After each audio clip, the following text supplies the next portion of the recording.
from the seaweed bed where it had fallen.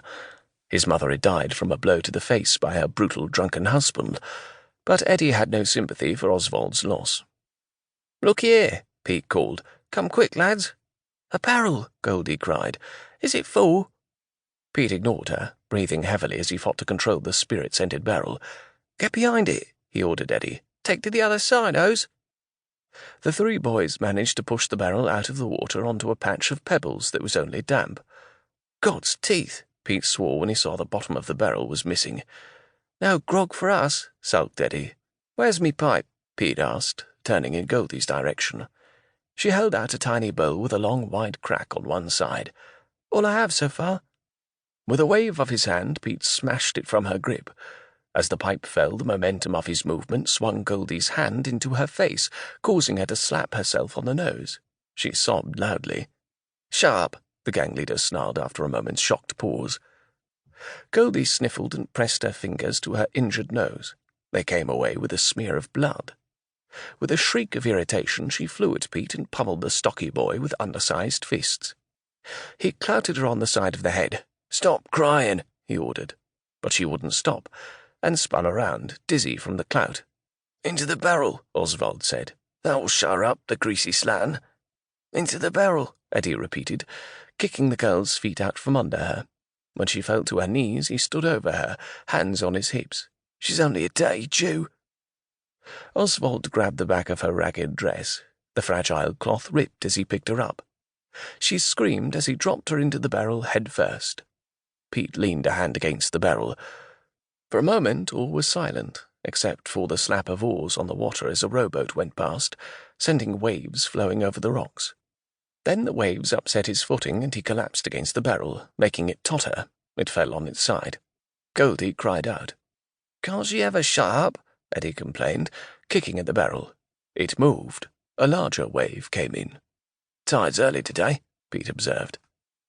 Another wave. The barrel bobbed in the rising water. Goldie beat against the barrel. Her dirty bare feet spilled over the edge.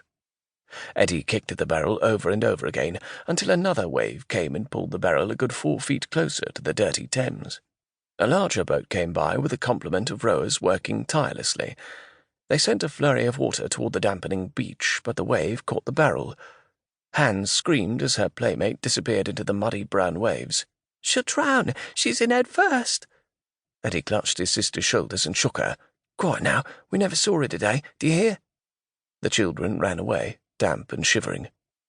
Smoke from the forge at a nearby shipyard stole over the beach, making it hard to see the river. They climbed up the ladder behind Pete's house, one by one, none of them looking back, leaving Goldie to her watery fate. Charles blinked hard as he came to the end of the story. Such a tragic tale within the damp-marked pages of this old periodical. A tale to make one rue humanity in its depiction of cruel children and their immoral ways.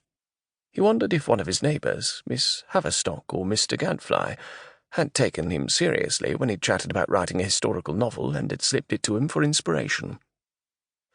The door to his chambers opened as Charles turned the page. Fred handed him a neatly wrapped bundle of buns. "Is the kettle hot?" "Yes, it should be by now." Fred peered at him. "Are you well?"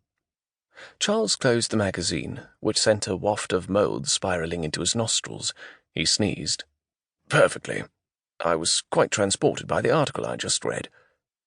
Fred dug into his pocket for a handkerchief as Charles sneezed again. "Thank you. Just the magazine irritating my nostrils." He set it on a pile of papers far away from the heat of the fire or the damp of the windows. Fred went to the mantelpiece and reached for the stoppered china jug that held their tea leaves. "Did you deduce who left it?" "No, but it's a sociable building. Dotty old Miss Haverstock from upstairs could have found it in her belongings, or Mr. Gadfly could have picked it up when he was perusing at the stalls, looking for inspiration for his songwriting. Then there are our unpredictable friends, William and Julia Arger." Fred shook their teapot until the leaves were dispersed to his satisfaction, then covered the tea-kettle handle with a rag and gently poured the steaming liquid into the pot. "I was surprised when they moved in. It's quite a walk for William into the city." Charles stood and stretched. "They seem happy enough.